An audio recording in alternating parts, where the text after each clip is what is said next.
The recording's been started. Thank you.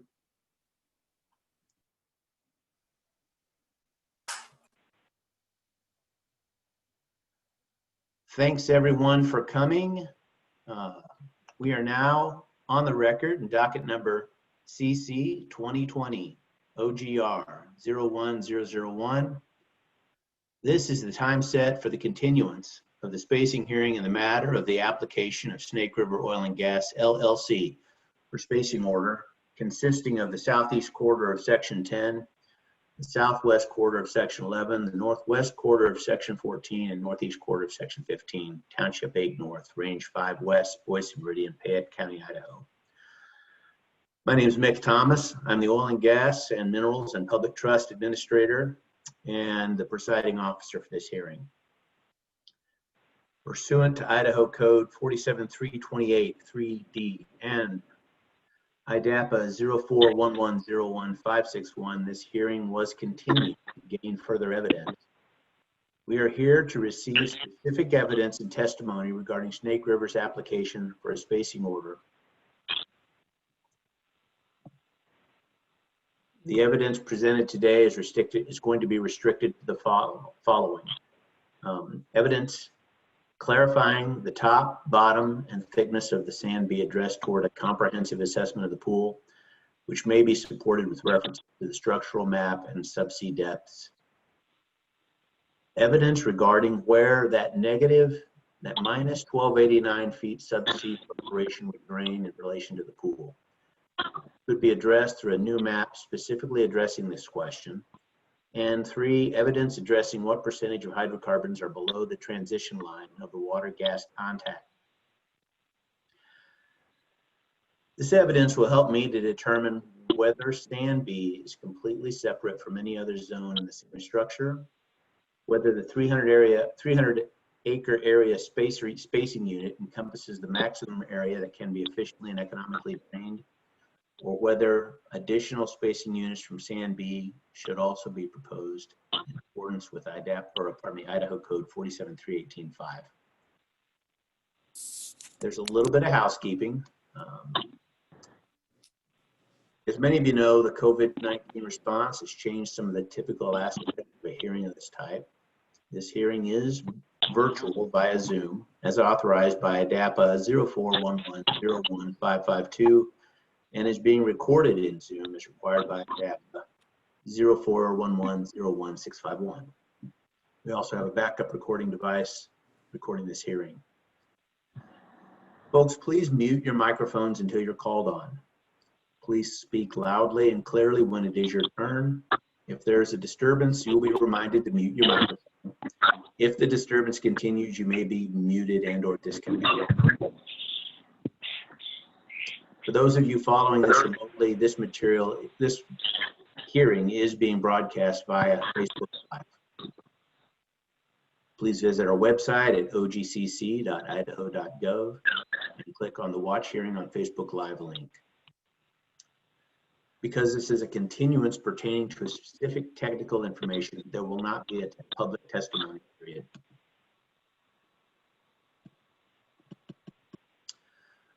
The applicant has submitted additional evidence that is posted on the OGC website. We will be using the documents posted on this website to ensure that we are all on the same page. When you're going through the exhibits, please reference the page number by the PDF page number. The evidence will be displayed by Chris Gozo. He's on screen now. He's a member of my staff. Parties and witnesses should direct Mr. Gozo to each specific exhibit and page that they would like displayed at the time. Something else that popped up from the last hearing is, as you're going through your slides, specifically this is geared toward the applicant, please give instruction as to what point of the slide you're referring to, and Chris or Mr. Gozo, if you can, so the folks following along know exactly where on the page the data is being discussed. I think that'll provide some clarity, all right? Documents in the record, docket number 2020 OGR 01001 are on the OGCC website. Again, at ogcc.idaho.gov/administrative hearings. With that, will Snake River's representative please identify themselves for the record? Mr. Administrator, Michael Christian here, and I have James Allen with me here as well. Thank you, Mr. Christian. Thank you, Mr. Allen. Good morning. Ms. Kaufman, can you please identify who you represent? Sure. My name is Angela Kaufman. I'm here today representing the Idaho Department of Lands, and with me today is Mr. James Thumb. Thank you. Mr. Piotrowski, can you please identify who you represent?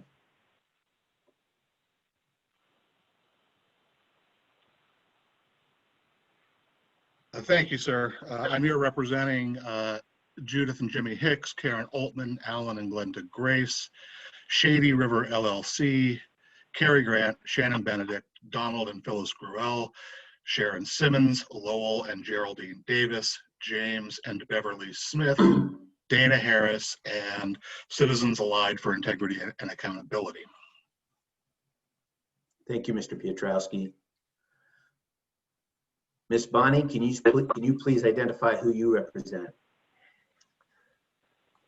Yes, thank you, Mr. Thomas. This is Stephanie Bunny, and I represent the city of Fruitland. Thank you very much. So here's the order of procedure. The applicant will present. Mr. Piotrowski, you may then ask questions of the witness, followed by the city of Fruitland, Ms. Bonnie, followed by the IDL, Ms. Kaufman. At the end of that, I will ask any questions I have of the witness. I will also allow parties to make opening and closing statements related to the evidence presented today and its relevance to the spacing application. The opening and closing statements will be limited to 5 minutes.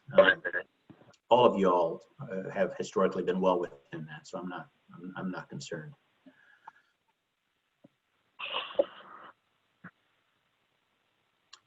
And with that, there are no, first of all, are there any questions into the testimony? Mr. Thomas, if I can interrupt, can I ask Mr. Allen to please mute his device? We're getting some pretty heavy feedback. Certainly. I just turned it off. Are you still hearing it? We are, yes.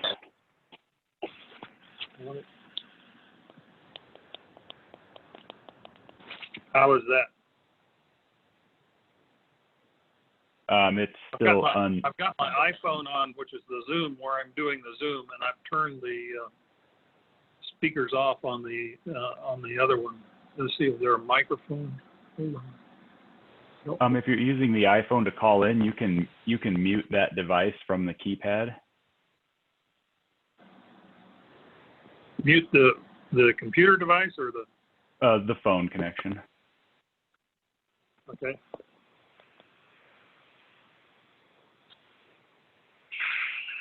Sorry. Is that better? It's still, we're still able to hear it. And you'll need to just mute the microphone when you're not talking. Yeah, that's what it'll be, Mr. Allen. You're getting ready to tear into your testimony right now, and that's fine. But when you're finished, you just hit mute on the phone, and you should be able to shut it off.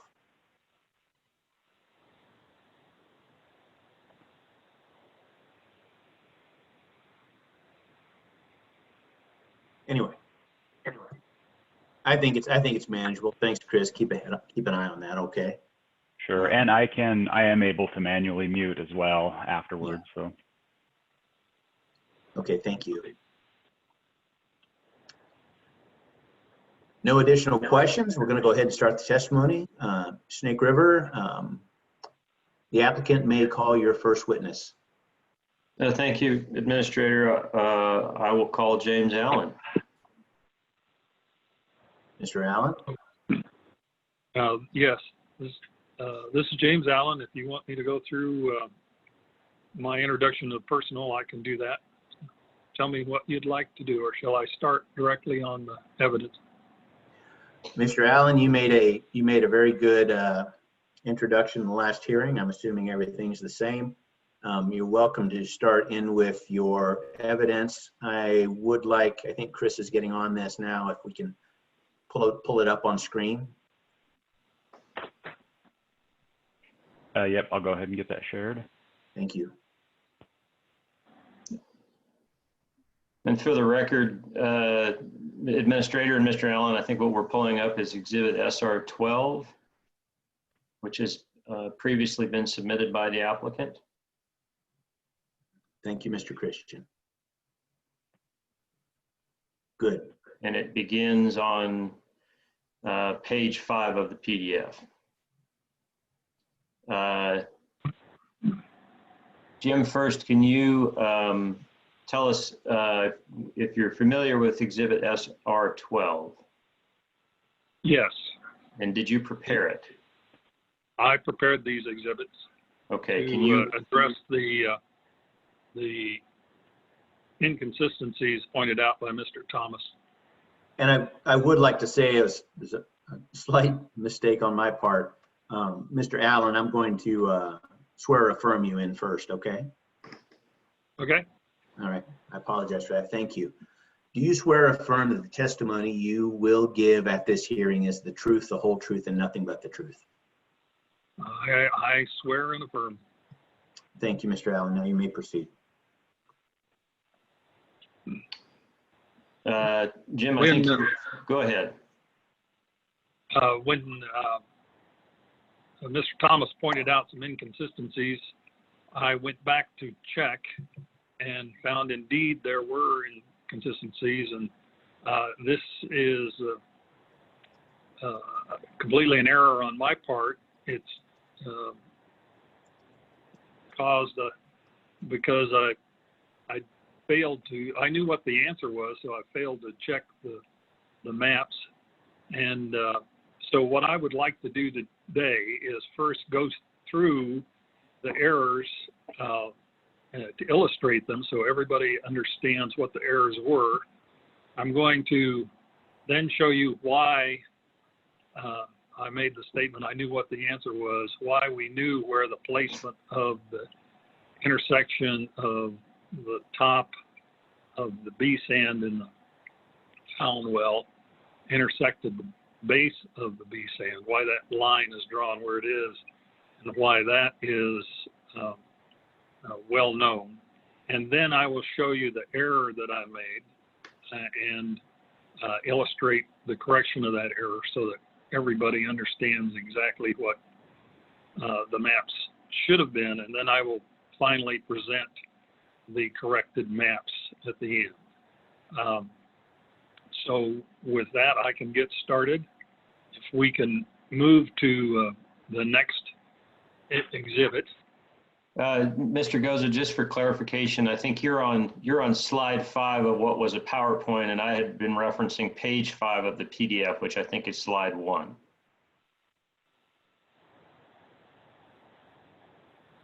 Okay. There we go. All right. Slide 1 is the beginning of the exhibit. Thank you.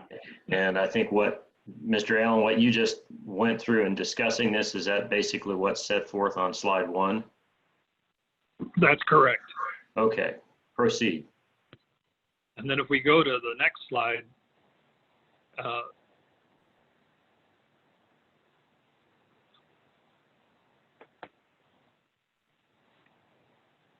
in this slide, I go through the errors. And what I did is on the previously submitted maps, which will be on the next 2 slides, I put 3 circles and showed the top of the B sand in the first circle 1 and the isopac thickness at that same point, and calculated what the base of the B sand would be, which you'll see in circle 1 is a subsea of 1,320 feet. Well, that is below the top of the B sand in the Fallon well, and that would imply, as pointed out by Mr. Thomas, that the well would drain south of the the unit, and the circle 1 would be east of the unit, and circle 2 and 3 would be south of the unit. And so it's important to go back and see why these are incorrect. And so if you go to the next slide, you'll see the 3 circles drawn. Next slide is the top of the B sand that was presented in the as SR1. In this map, to go through it, the contours are subsea, and you can see down near the bottom of the units there's a -1200 and on down to -1300. The large dotted circles are the gas-water contact in the well, the Fallon well, and the small dotted red line is where is the critical line, because this is where the base of the B sand ice pack intersects where the top of the pay in the Fallon well intersects the base of the B sand. With a water drive, you can't drain below south of that point. If you look at where circle 1 was, and if you went back to the previous slide, which you don't need to do now, but those numbers are there. If you take that point, that top, shown on the contour map on 1, and use the isopac value on the next slide, you would calculate out that the base of the B sand is below the top of the B sand, meaning that the well would be draining southeast of this circle 1. Similarly, on circle 2, if you take this top here, which would be about a -1220, and the isopac map on the next slide, you would calculate, again, I think it's a -1320 subsea for the base of the B sand. And that, again, would imply that this well, the Fallon well, would drain south east of that corner point at circle 2. And the same thing is at circle 3. And you can show the next slide, which is the isopac map that was submitted in SR1. Those are the values you can take and as shown in the 2 slides before to calculate in each point that would imply, each of these circles would imply that it would be, the well would drain south of the unit. And Mr. Thomas has some other examples. But these 3 examples clearly illustrate that there is a problem with what we submitted. So first, I'd like to go through and illustrate why we know that intersection line is where it is. And that's what, if you'll go to the next slide, I will, is simply a statement of what I'm going to do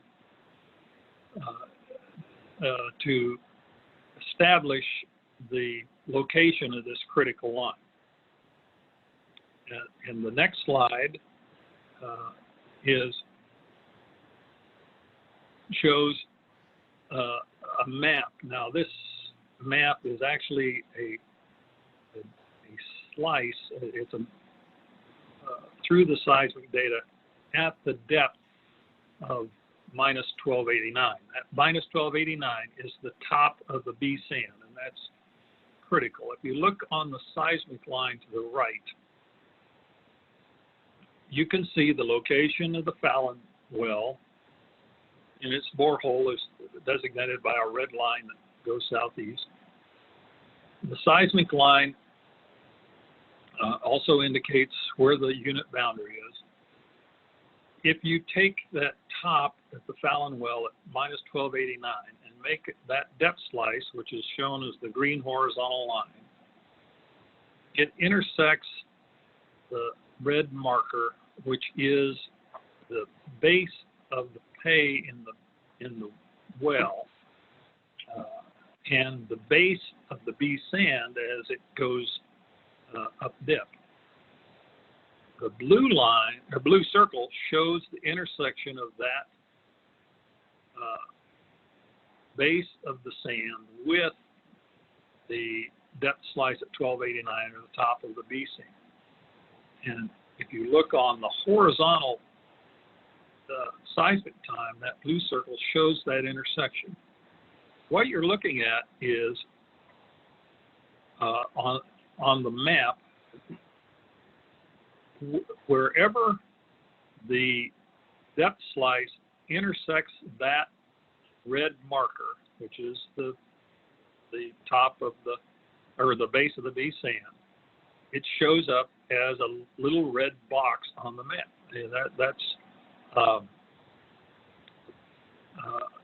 And you can see where that point occurs in on the map. Now, I can go through in greater detail if you think I need to in explaining what we're looking at. But on the depth, horizontal depth slice, perhaps not everyone's familiar with this, but if you can imagine just taking the top of the earth and removing the earth down to a subsea of 1289, this is what you'd be looking at seismically. The black lines are, or black is points where you have positive seismic reflectors, and whites where you have negative seismic reflectors. And so we put on the red marker to identify where that base of B sand is. And that intersection line point now is shown where that red box is. If we go to the next slide, you'll see a second line.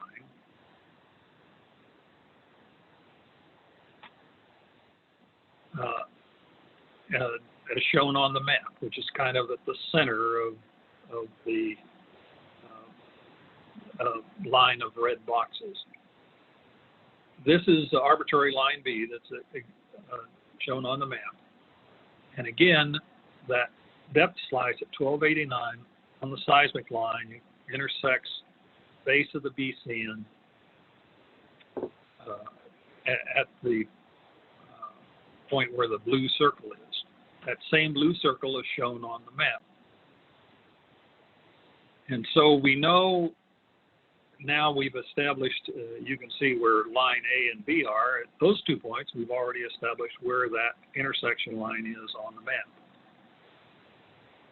Similarly, we can go to the next line, slide, and that shows a further line, a north-south line near the west edge of the,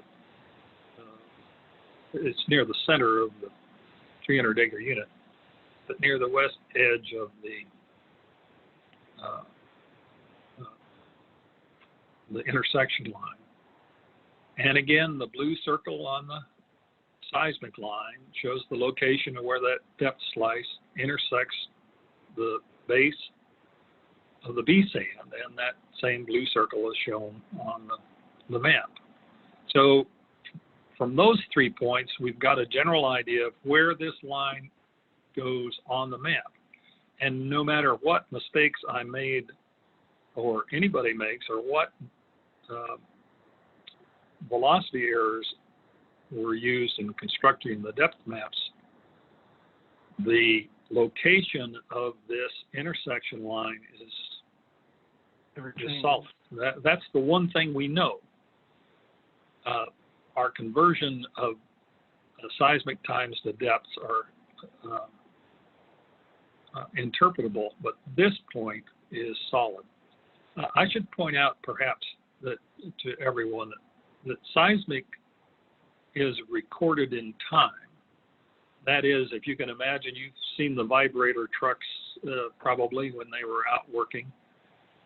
The vibrator trucks sent out a seismic signal, and that seismic signal gets echoed back to geophone receivers, and some time has elapsed. And the seismic wave from the vibrator trucks, whenever they hit something different in terms of rock properties, such as going from mudstone to a basalt, it will cause an echo of that seismic signal. And that's what's recorded by the geophones of the service. Some time has elapsed. And so our job as geophysicists is to convert that seismic time to actual subsea depth. And you're going to see in a couple of slides how we do that.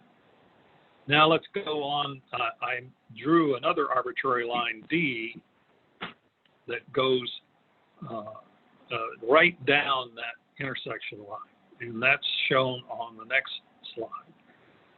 Arbitrary line D runs more or less southwest northeast as shown, and you can see that all through that point there it is right at that intersection line. And what this does is demonstrate what my contention that the one thing we know is where the location of this intersection line is. Our conversion to depth and the errors I made are the conversion to depths are not as well known as this point. So we can go, and I would also like to address some people may not understand why it looks, the boxes look fairly large. We'd have to go back, the red boxes on the map. If you go back to the previous slide, where the depth slice at minus 1289 intersects the red marker, the way the map is created, it's actually going to put a little red box whenever that red line is close to that horizontal depth line, and consequently it comes out as a blob, kind of a blob there. But the center of the blob is where that intersection line is. So we know now that where the intersection line is located. So if we go down to the slide, which is entitled Comparison of Time Depth Charts. The origin of my error is that getting some, I'm not showing you on the screen here for some reason.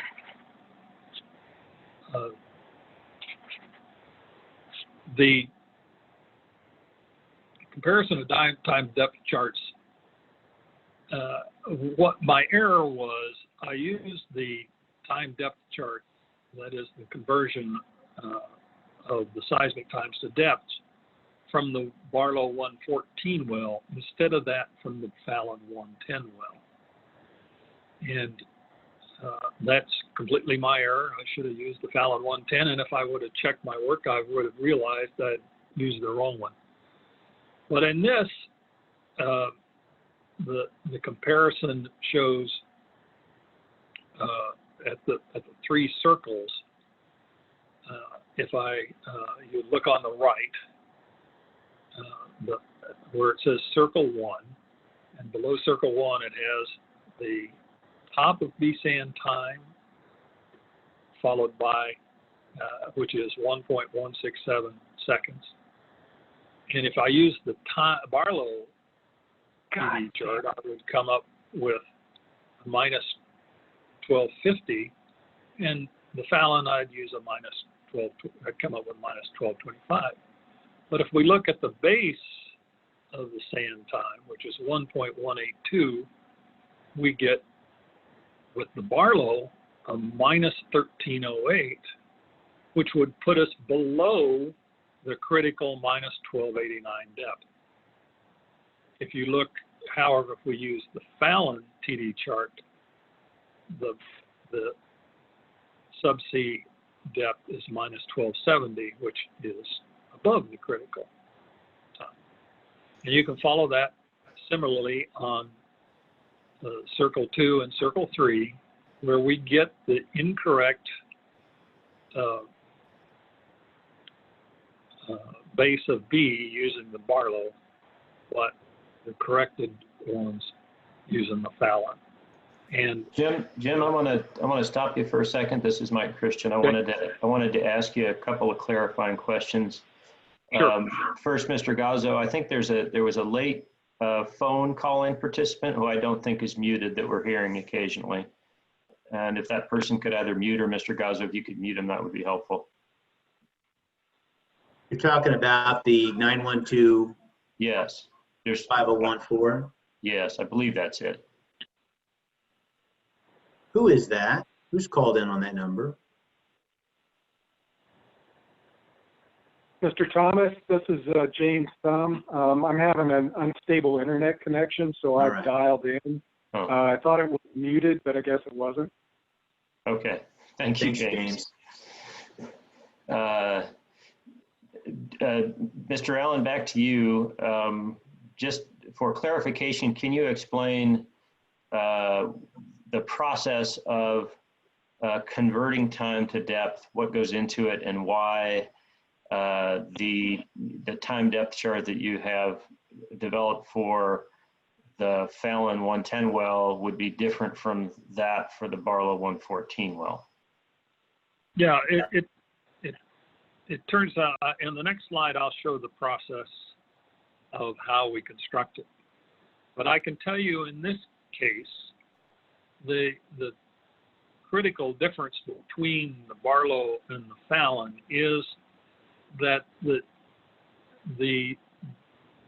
what we call the D sand in the Barlow well happens to happen at about the same depth as the B sand in the Fallon well. But the D sand is much faster than the same interval in the Fallon well. And so that's the reason why we get this difference in depths. So that's the critical difference in this particular case. And the D sand is not present in the Fallon well? The D sand is present in the Fallon well, but it occurs at a considerably different depth. I can remember the measured depth is 4150, but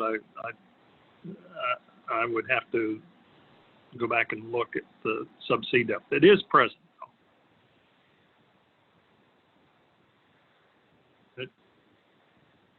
If we go on to the next, you ready? I can. Yes, proceed. Okay, the next slide, I'm going to show you how we construct the Fallon TD chart.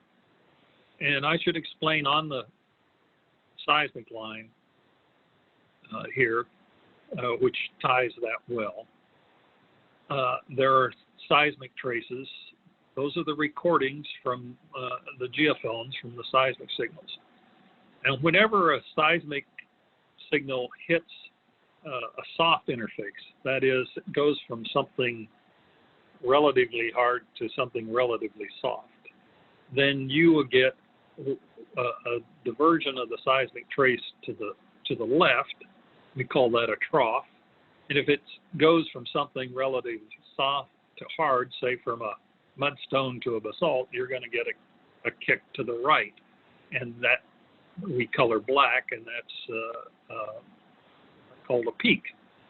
So the first point on this at the Fallon well, where we get a kick to the left, is the top of the A sand, and we know from the wellbore that is a depth, subsea depth of minus 1191 feet, and it occurs at a seismic time we can read of 1.156 seconds. So that gives us a point that's I've put over on the right. You can see a depth of minus 1191 and a time of 1.156. At the very top, I've got a depth of minus 1042 and a time of 1.21.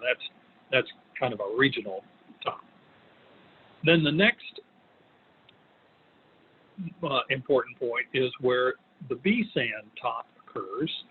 That we know is a subsea top of 1289, and the seismic time we can read is 1.188 seconds. So those, now we have 2 points that we've got into our time depth chart.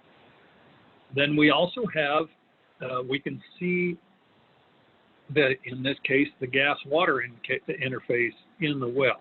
It looks seismically like a flat spot, a peak. And of course, the gas is slower than the water, and that creates a seismic peak. That occurs at a depth of subsea depth of 1,381 feet, and at a seismic time of 1207. And we put that in the chart. All the values in between are interpolated points. We have deeper in the well, down at a time of 1.485, we hit a basalt, which is a good strong peak, gives us another point of minus, that occurs at a minus 45 feet. And so we use those points. Those are known values, and everything else is interpolated in between. And this gives us a time depth chart that we can use to take any seismic time and calculate what the depth should be. Now, as shown in the previous slide, doing the same thing at the Barlow well gives us a different time depth chart, particularly below the top of the sand, of the B sand. So from here, we go on to the next slide, which is the top of the B sand using the correct time depth chart. And if we look at this next map, it shows the proposed 300-acre unit and is the depth structure map at the top of the Fallon B sand. This is similar to the one that was shown in SR1, but there is some difference, slight differences between this and the other. And this is the corrected one, though. One thing that you would note is that the original gas water contact from the previous map in SR1 does have a little difference on this map. You'll see that using a different time depth chart changes that location of the gas water contact slightly on the east side. Everything else stays the same, and the critical thing is the B sand net isopac intersection line is shown in the smaller dashed red line. Of course, the next map, now I've shown a base of B sand map, and this one was constructed using the Fallon TD chart, and you can see that the location of the B sand intersect line looks correct. There's a little difference over on the left near the pink fault, but as we've seen before, we saw how we constructed that location of the intersection line, and that I actually trust that more than this structure map because of the contouring program of the software we use smooths the data a little. Now, Mr. Allen, excuse me, are you still on green tab 12? I'm on 13. So, Chris, would you move on to 13, please? Yep, will do. Mr. Allen, would you mind going over the last 60 seconds that you shared, just so we're all on the same page? And I think Okay, you're sure. specifically talking about the area toward the southern part of the unit. This now is the base of BSAN depth structure map. And you can see where the BSAN net ISOPAC intersection line, where that critical intersection line is located, looks like it crosses the 1,300-foot contour on the southeast side. There's a little bit of difference shown there. That you would redraw that line a little bit based on this map. However, I think that we've established that the way we constructed that BSAN net ISOPAC map is correct, and the difference here is probably the contouring package that we used in the software we used. It's not a critical error. I just wanted to point it out.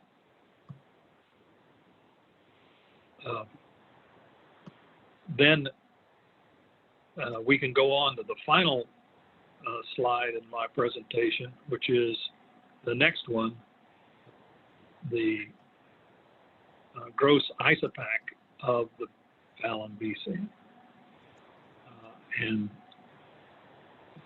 this map and the top of the BSAN map would replace the similar maps in the SR1, plus I've got the thrown in this case, the base of the BSAN map. These are the maps that should have been submitted first. I apologize to everyone for failing to check the work. I thank Mr.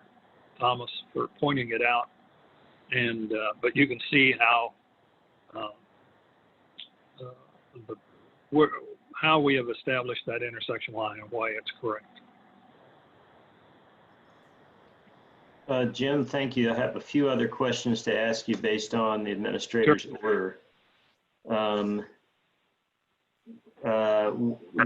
With respect to the drainage of the well, what is the expectation once the gas water contact reaches the 1289-foot perforations? And is there an example you can draw upon to explain it? Yes. We think when we think this is water drive, and so we think when the water hits that 1289, that this well will essentially be done.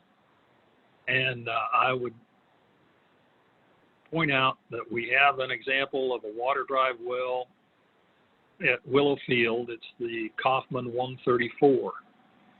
And let me go through what happened there so I can illustrate why I say that when the water contact gets to the top of the perforations in the Fallon well, it's going to be the end of the well. On the Kaufman 134, the well was producing at a rate of about 2.8 million, varying from 2.7 to 2.85 million cubic feet of gas a day, and about an average of 4 barrels of water a day, which is a trivial amount of water. Then suddenly it went to, when the water hit on April 20th of 2017, the amount of water produced went from that 4 barrels to 135 barrels, and the amount of gas produced dropped down to 2.35 million. Over the next 7 days, the amount of water climbed to 865 barrels of water a day, and the gas production dropped on that last day to 676,000 cubic feet. That is, you can imagine the water on the first day hit the bottom of the perforations, and on the last day it hit the top of perforations. From that time on, the well was essentially dead. The previous operator tried several times to establish more production, produce some water along with the gas, but over the next several months, the total amount of gas they produced after that, which would be from April 27th on, was 5 million cubic feet of gas and a whole lot of water. And it's just non-economic. If you take that, so basically what will happen when the water hits the well, you'll produce very little gas and a whole lot of water. And take that last day of production where it made 676,000 cubic feet and 865 barrels of water. That's just non-economic. It's that even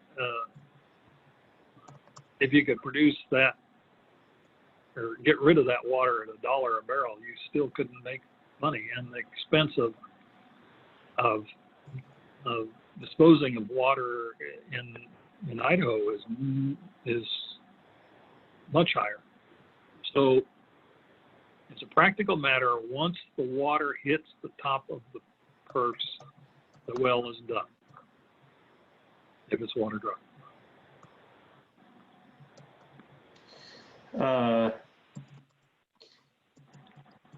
Jim, I mean, two questions. One, will the well, the Fallon 110 well, efficiently drain the area below the 1289 perfs? Yes, that's the water drive is very efficient. Mechanism. And on the other hand,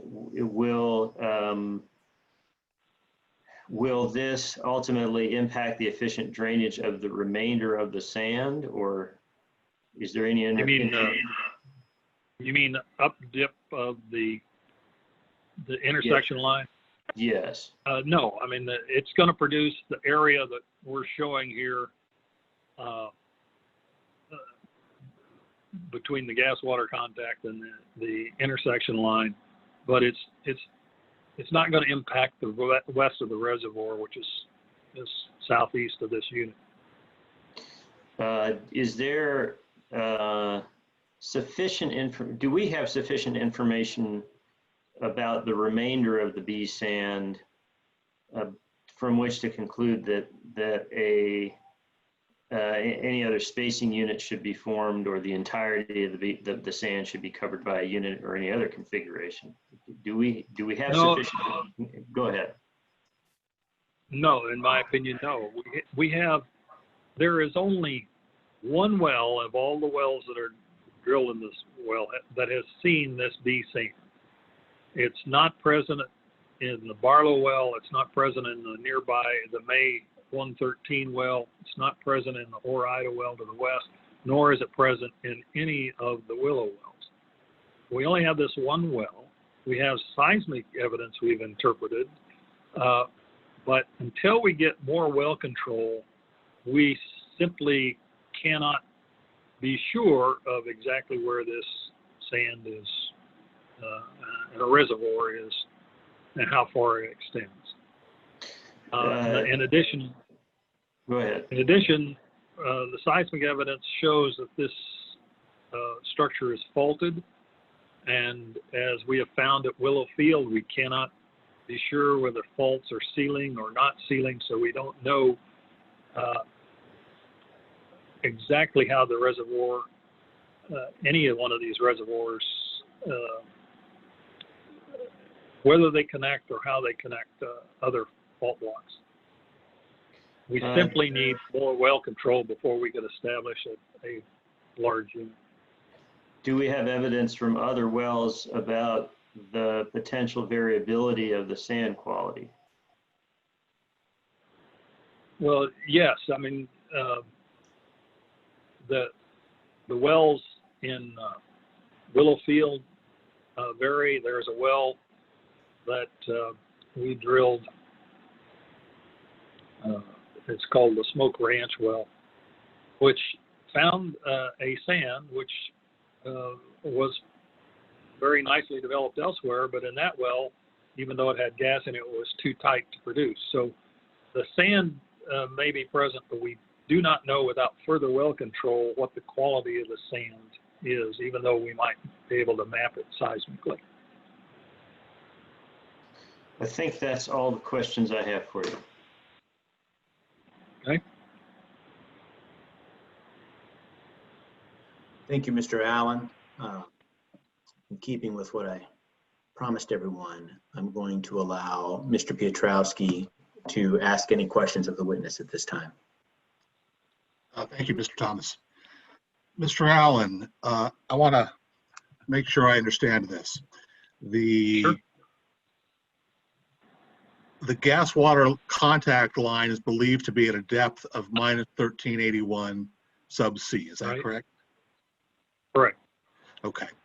And this, what you've presented today as the, I believe you're saying the net pay isopac line on the southeast side of this pool is based on where, well, minus 1289 intersects the base of the B sand. What is, remind me again, what is the significance of the minus 1289 depth? Okay, that is the top of the B sand in the Fallon well. So that's as high as we can perforate that sand. It's as high as we can produce out of that well bore, the Fallon well bore. So Okay. where that top of that sand or in that well bore, the minus 1289 depth, where that intersects the base of the B sand as it climbs to the south is as far as we can drain out of the Fallon well. That's the point of it. That intersection line is the limit to which we can produce the B sand from the Fallon well. And If I didn't explain it directly, ask me again and I'll try again. I think I understand. So that minus 1289 is the highest point the existing well can drain. And any gas above that point would not be accessible from this well. Is that right? That's correct. Okay. So a different well might be able to access that gas, but the Fallon 110 cannot. Is that right? That's correct. That's correct. Okay. Now, I want to talk, I want to understand the gas water contact point a little better.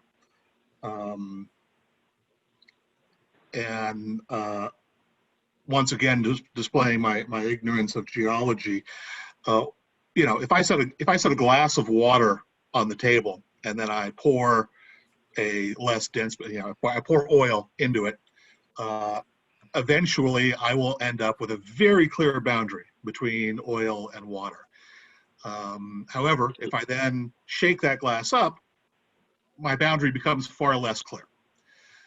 Do we have a Correct. sense of the extent to which there is a mixture of water and gas at the boundary at that 1381 point?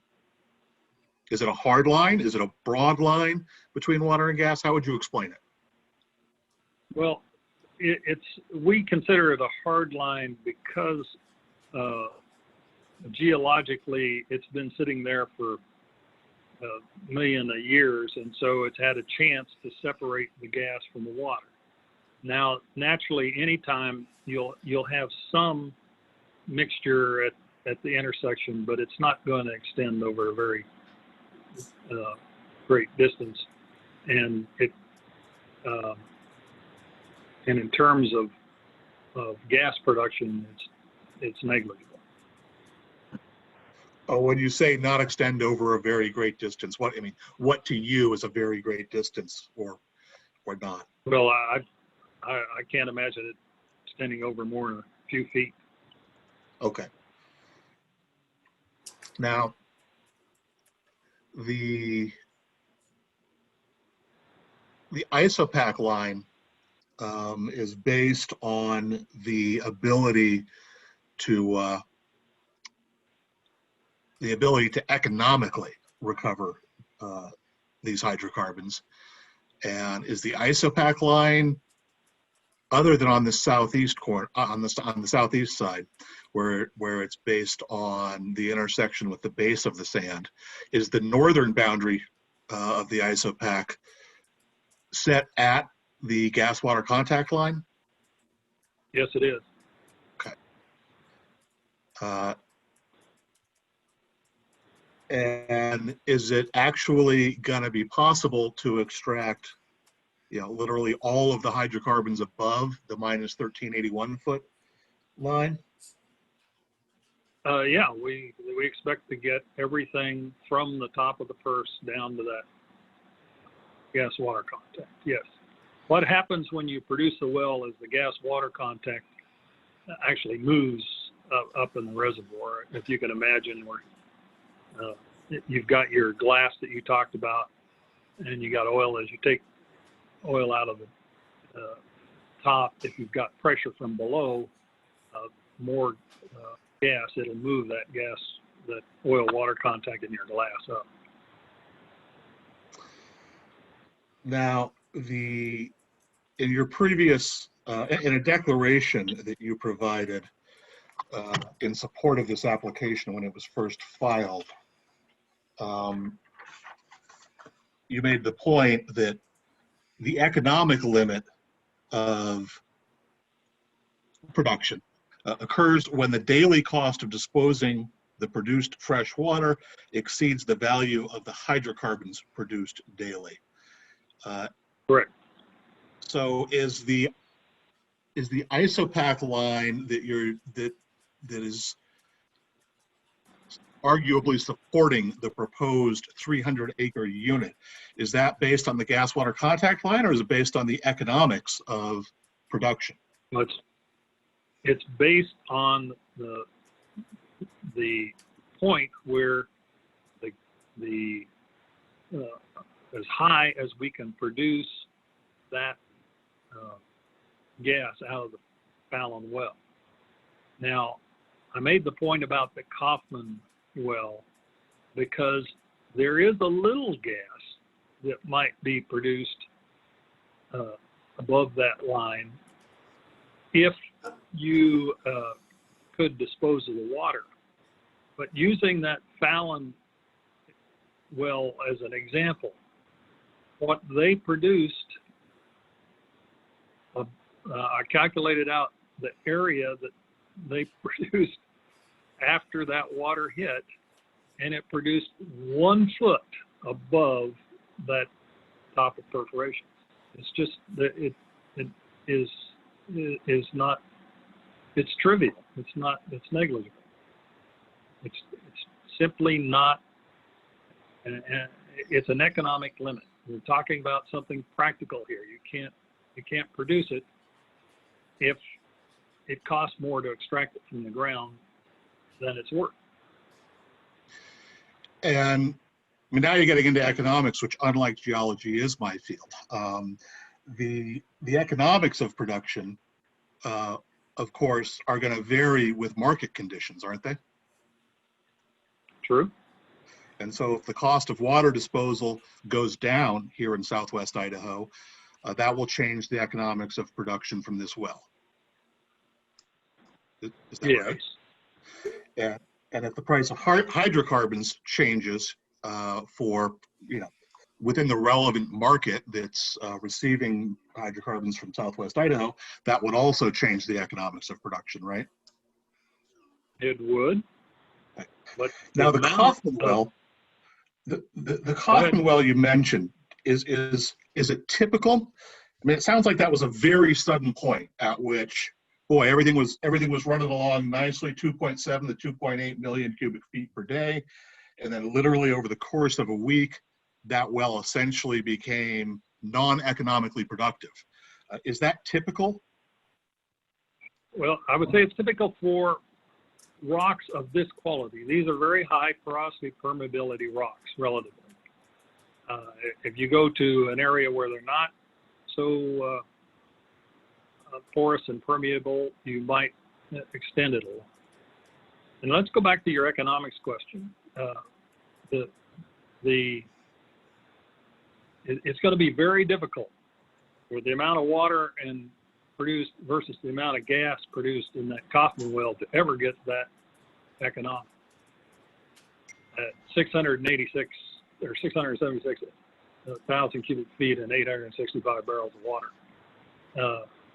As I said, even if you got that down to $1, when we're way far away from $1 a barrel of water, you're not going to make that economic. So you say this, you say that performance where that water line was hit pretty quickly, it sounds like, and effectively, you know, turned that well into a non-producer over a short period of time. You say it's typical for rocks of this quality. Can you get, you know, are you aware of examples where that change in the relative gas hydrocarbon quantities occurred over a much slower period? Yeah, but I mean, I've participated in wells like that, but we're talking usually, even when that happens, they don't,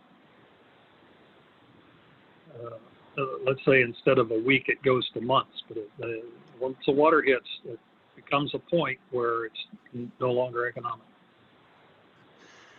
Now, the Kaufman 134, that was not a well to the same B sand structure that we're talking about here, was it? No, it's not the B sand. It's a different structure, but the quality of the sand is similar to what we see in the Fallon one. Okay. Now, am I correct in my understanding that in a number of other locations, your own work has shown that there is likely to be recoverable hydrocarbons in other locations within the same B sand structure?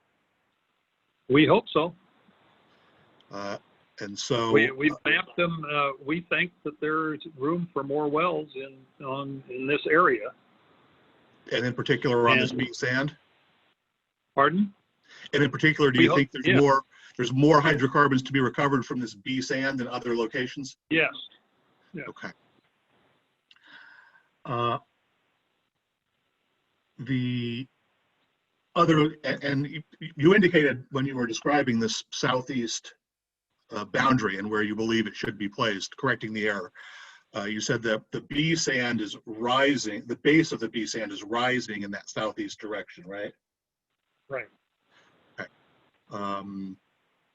But nonetheless, that B sand exists elsewhere and might actually be closer to the surface in other locations, right? Yeah, I mean, relatively closer, a little bit closer anyway. Yeah, let me assure you I understand. If you ask me to dig 1,000 feet or 1,100 feet, I'm not going to be able to do either one. Yeah. But the gas throughout this system, I mean, accumulated over a substantial period of time. Does it continue to move? You mean does gas continue to enter the reservoir? Is that what you mean? So I didn't follow your question. I'm sorry. Okay. I'm going to withdraw that question anyway. It wasn't a very good one. I think that's all the questions I have, sir. I appreciate your patience. Okay. You bet.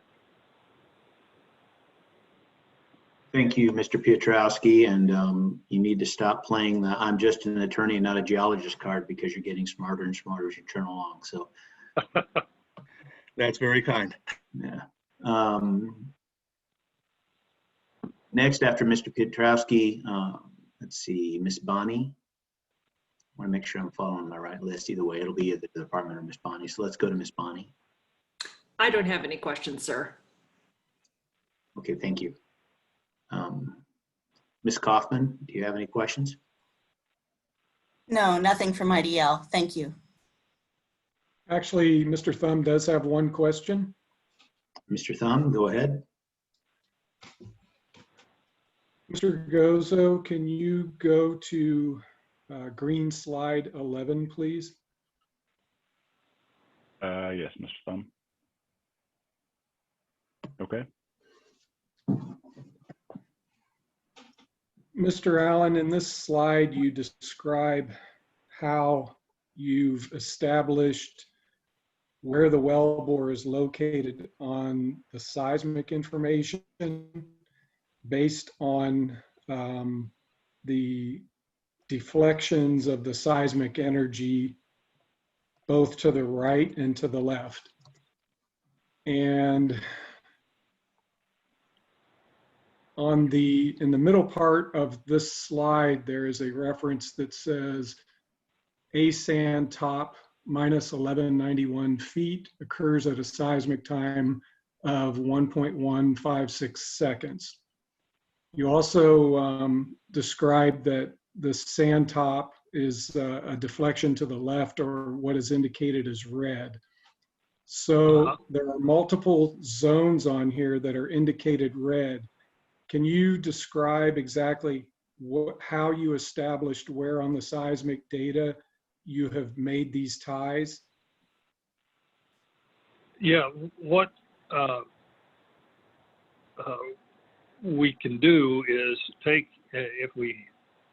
sometimes when we have a sonic log in a well, we can create from the sonic log what we call a synthetic seismic crown and match that to the seismic trace. In this case, though, because we had the Barlow, we knew we were in the ballpark, so we knew we would get a deflection at the A sand top, so that was pretty straightforward. Where to locate that, similarly at the top of the B sand. And then at the gas-water interface, it's unusual to have a sand thick enough that you can see a gas-water contact. It shows up as a flat spot, as it does here. It's even better expressed on some other lines. And that gives us a direct tie as well. The gas-water interface is always a peak, or almost always a peak, and that allows us to tie that in. So that's how we zeroed in on these particular reflectors, was knowing that approximately where the A sand top was, approximately where the B sand tops, and exactly where the gas-water contact is. Plus, we had that basalt down at a subsea of 2545, which basalt gives a very strong reflection due to the fact that it's very hard compared to the mudstones and siltstones and sandstones above it. Does that answer your question?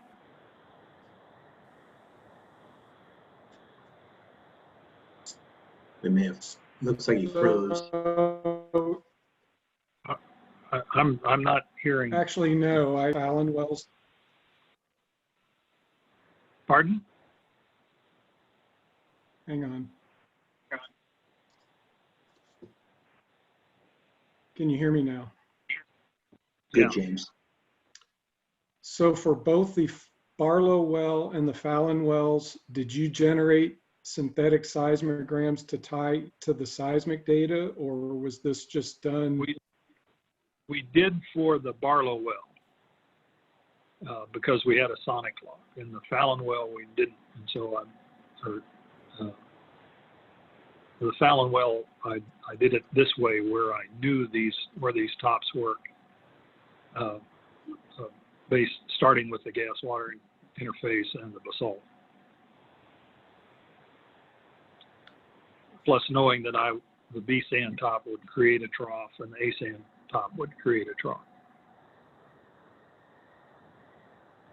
So based on that information, you were able to establish which one of these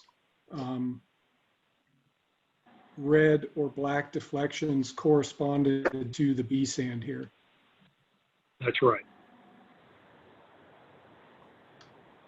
So based on that, you feel very confident that the interval that you have mapped as being the B sand interval is most likely where that sand does occur on the seismic data. Yes. Very confident. Okay, that's all the questions I have. Thank you. Thank you, Mr. Thumb. I have a few questions of the witness, and again, let me say that a lot of this material has already been covered through the excellent questions that each party has provided. Thank you for your engagement today. It's been real good so far. I just have a few follow-up questions. Shouldn't take too long. As a follow-up to Mr. Piotrowski's question about the top of the gas water contact in relation to the wellbore, is that on the map, the gas water contact, that northern dotted line, does that occur at the top of sand B or at the top of the highest potential perforation? Or a third option?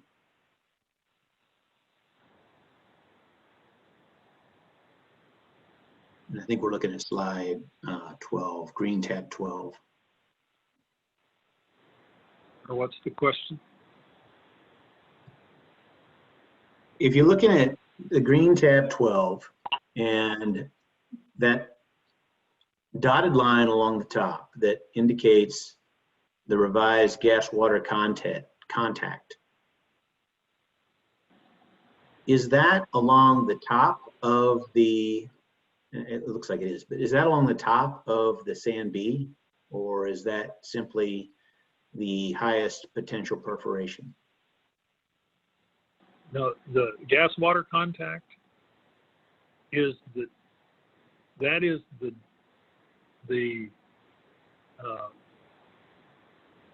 where the gas water contact is intersecting the top of the B sand as it dips down or off to the northeast. Thank you. Let me go back. I answered about the synthetic seismogram. I did not make a synthetic seismogram, but the previous operator did. We came up with the same results for a time depth chart, but I did not use the previous operator's synthetic seismogram. I did it. Created this my own way, which is the way I illustrated. Thank you for that clarification, Mr. Allen. I appreciate that. A few more questions. I know that you use the Kaufman, I think 134, as an analog for the economic profitability of water versus gas. And essentially what you said was the water production increased almost exponentially, or did increase exponentially over a period of a few days or less than a day even. Give me just a big picture. If using that analog, if water production, let's say the injection well happens and gas goes up to even $4 an MCF, which is about as high as I'd be willing to forecast it over the next 5 years. Give me just an idea what the water production would have to stay below in order to maintain the viability of the economic viability of the well. And I understand this is just a guess. It's really more just, I want everyone to get an idea. Mr. Administrator, are you assuming current disposal costs? No, current disposal costs I think are $10 or $11 a barrel. I'm talking about if water disposal got down to $1 a barrel.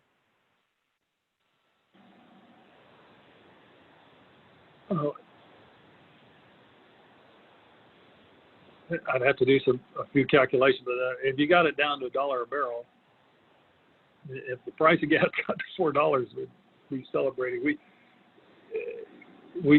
let me say it this way. You might be able to produce a little more gas or a few more days, but at the rate that water was increasing,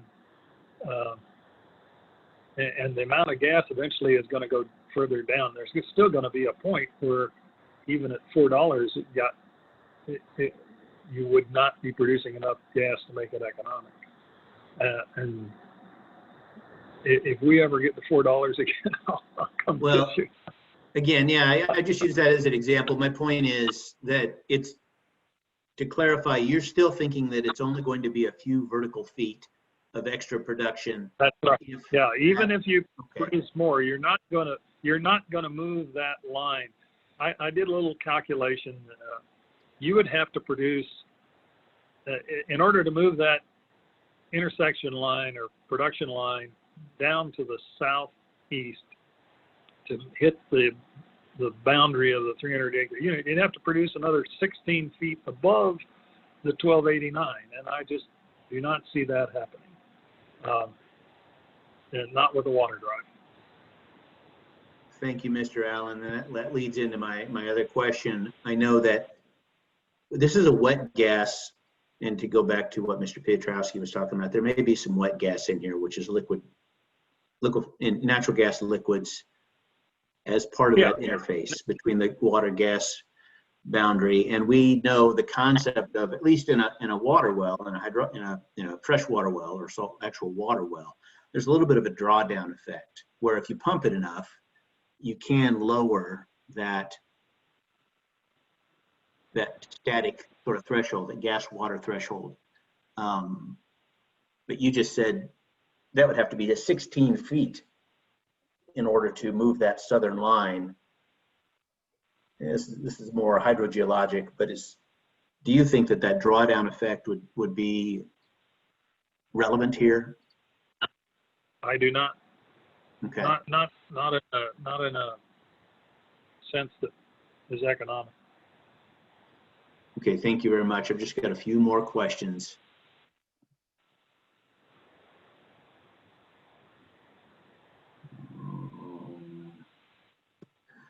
Okay, we've done that. Okay, that.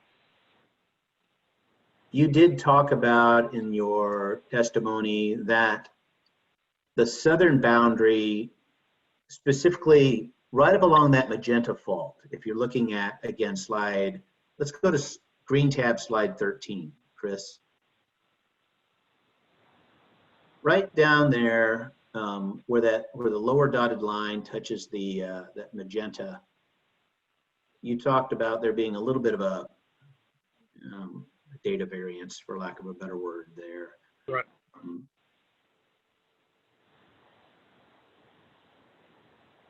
It doesn't match that contour. I guess I just want to verify that. What impact does that Magenta fault have on the data variance? If you could just elaborate that. What happens when on the seismic program like this, when you put a fault in, that's what the pink, in my thing, it's pink, or what you're calling Magenta, a fault is. The contouring program sometimes it does some smoothing, and when you get close to a fault, some of the times you get these effects like this.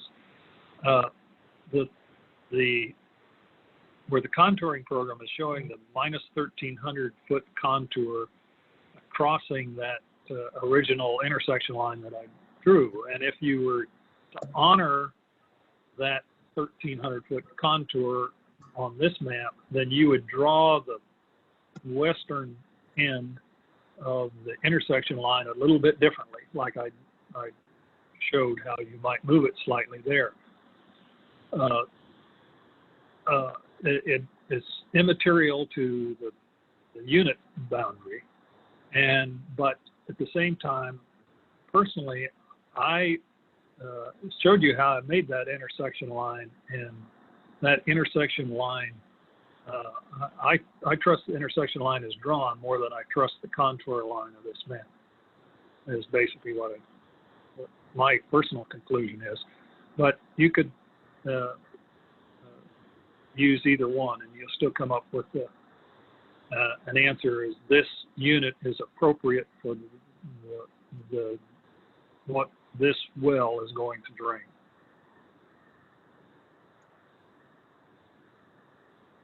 Thank you, Mr. Allen. I appreciate your questions. And again, I appreciate the questions provided by your counsel as well as IDL staff and Mr. Piotrowski.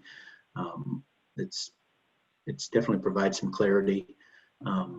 Moving forward, again, I think we've pretty much at least addressed or discussed the questions I had in my continuance order. So at this point, I'm going to say, Snake River, if you have any closing arguments, you can make them at this time. Thank you, Mr. Administrator. I don't have anything further to add other than to say I think Mr. Allen has addressed the issue that was raised in your order in pretty explicit detail, and has established that the drainage area is not appreciably affected by the error. The error was in the construction of the contours and not the intersection itself. And the unit size remains appropriate for this well.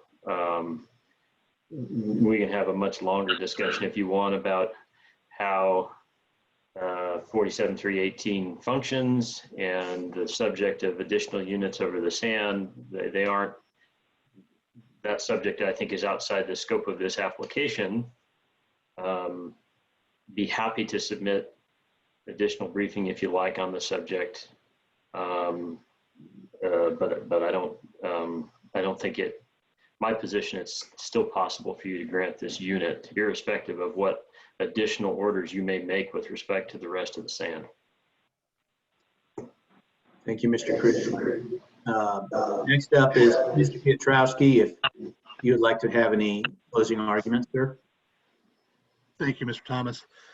Your previous order pointed out several problems. Only one of them is, in my opinion, adequately and sufficiently addressed by the evidence presented today. The southeastern boundary of where the minus 1289 line hits the bottom of the B sand appears to be reasonably well established by the evidence presented today. And so that certainly has addressed that part of the problem. However, what is not addressed by this evidence and what is not addressed by Snake River Oil and Gas in any of their presentation is the full extent of the existing pool of hydrocarbons within the B sand. The fact is that the current ISOPAC line is based on the intersection point of the Fallon 110 bore with a particular point at the top of the B sand. And as I believe Mr. Allen testified at the prior hearing, that well doesn't happen to have intersected the uppermost point of the B sand. It intersected a point that is somewhere below.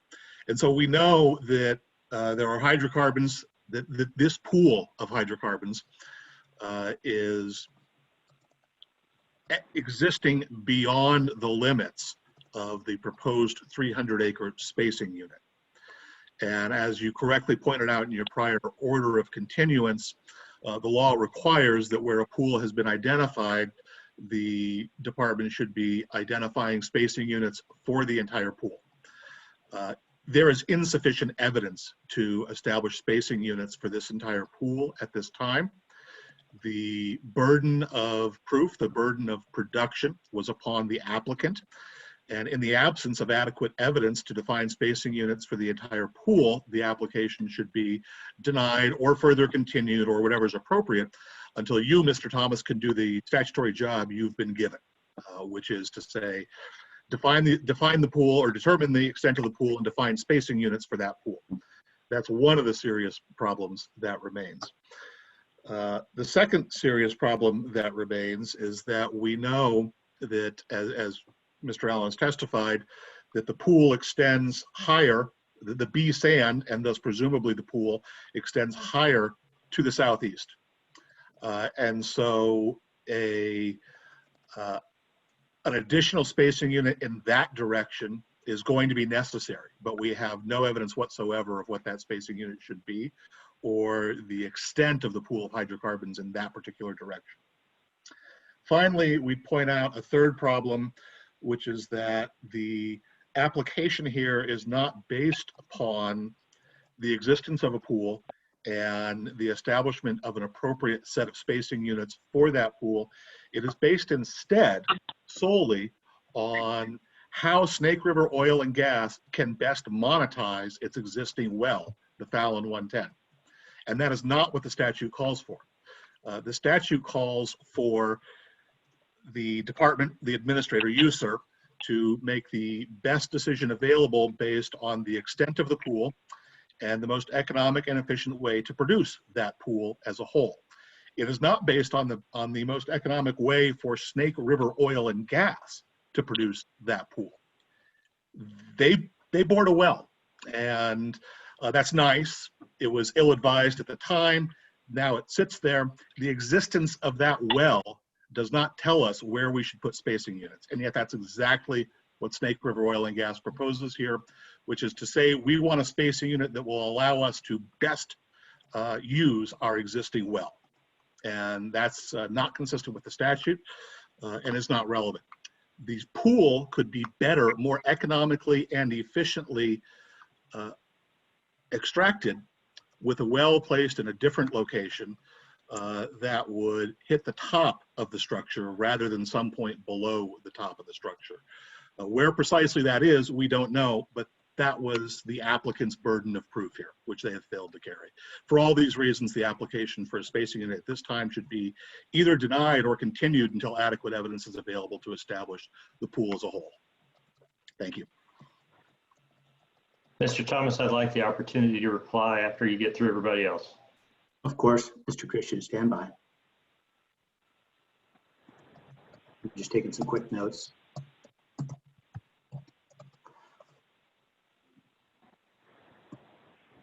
Mr. Piotrowski, thank you for those comments.